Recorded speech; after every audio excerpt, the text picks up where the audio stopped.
Today, we're giving you 10 phrases people use when they weren't raised with good manners.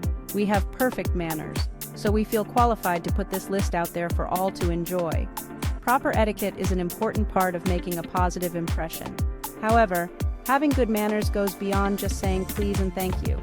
It also involves having a grateful mindset and thinking about other people's needs. You can tell a lot about someone by what they say and how they say it. There are phrases people use when they weren't raised with good manners, making it easy to tell the difference between someone who's polite and someone who's not.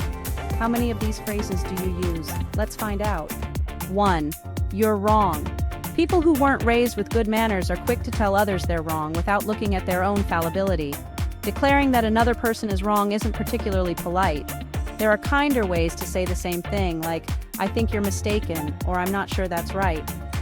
Oftentimes, people who were raised with bad manners shift blame onto others because the feeling of making a mistake is too uncomfortable to accept. Journalist Catherine Schultz explored the dynamics of being wrong in her TED Talk, On Being Wrong. She asked, why do we get stuck in this feeling of being right? One reason actually has to do with the feeling of being wrong. It feels like being right. Schultz described a concept she termed error blindness, which she explained as a structural reason why we get stuck inside this feeling of rightness.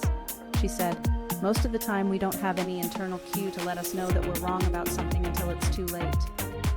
Schultz touched on another reason being wrong is so difficult, noting that we learn from an early age that the way to succeed in life is to never make any mistakes.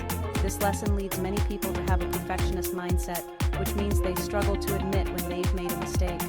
Making mistakes is an inherent part of being human and being in relationships with others.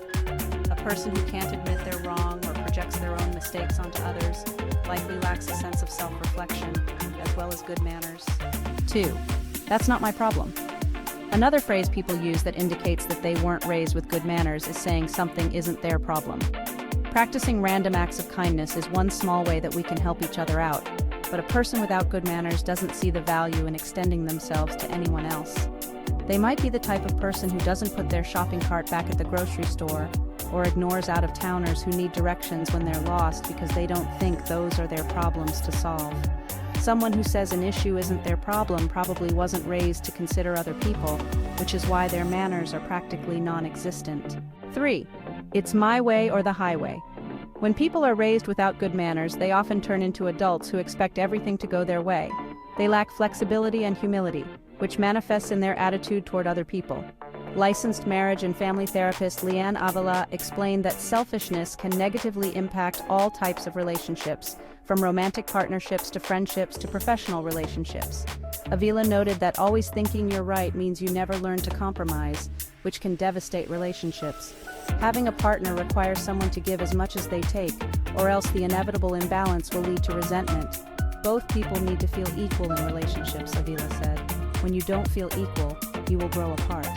Demanding that other people bend to your will and meet your needs with any reciprocity is a clear sign someone wasn't raised with good manners.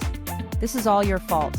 A person who casts blame on others while ignoring how their own actions contributed to the conflict was probably raised without good manners. According to a 2014 study, accepting responsibility for transgressions is connected to how people view personality overall.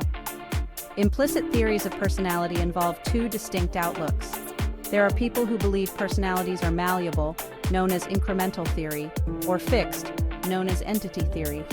The researchers found that people's beliefs on personality can affect the likelihood of them accepting responsibility for being wrong.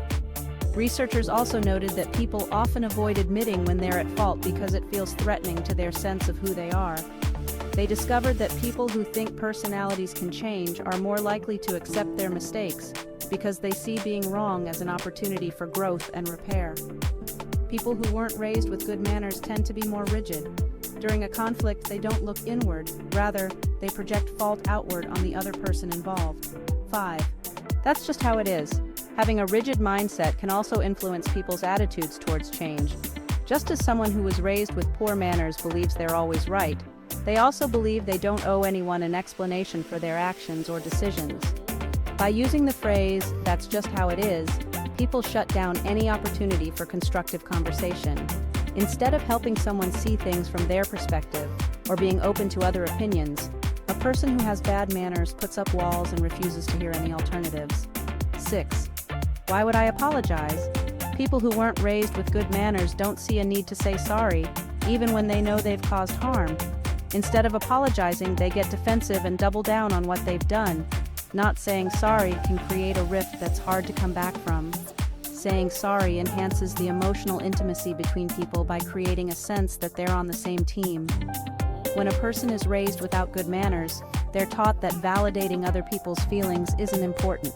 7. Get away from me. Handling conflict is challenging for people who weren't raised with good manners. They often weren't instructed on how to sit with difficult feelings, which means they don't know how to process or express their emotions during the heat of a fight. There's nothing wrong with taking time to oneself or asking for space, but saying it in an aggressive manner shows that someone was raised without good manners. 8.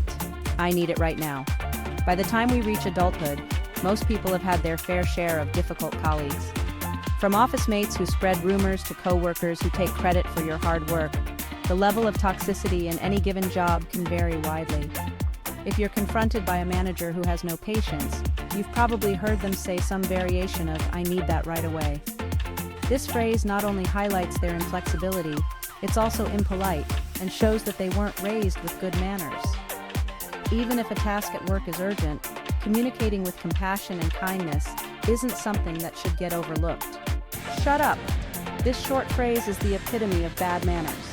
People who say, "shut up," weren't raised with good manners, nor were they taught to correct those manners throughout the course of their lifetime. Shut up is a blunt statement. Its inherent harshness is jarring, and using it is a clear indication that someone has bad manners. Just because a person expresses something they disagree with doesn't mean anyone has the right to speak with such a rude tone. What's your problem? Asking what's your problem is another sign that a person wasn't raised with good manners. It's a confrontational and aggressive way to approach others. People might use this phrase when their partner is in a bad mood or when their friends push back against something they've said. It's a disrespectful way to ask much kinder questions like, "Are you okay?" or "Did I do something wrong?" People who weren't raised with good manners don't have to stay stuck in that position. They can adjust their attitude and reframe how they speak so that they center on compassion and not cruelty. Thanks for watching this top 10 list. Let us know how many of these phrases you use in the comments or what phrases you would add to this list. It really helps when you like and subscribe, so please consider doing that before you go. We love you and hope you'll come back for more top 10 content in the future.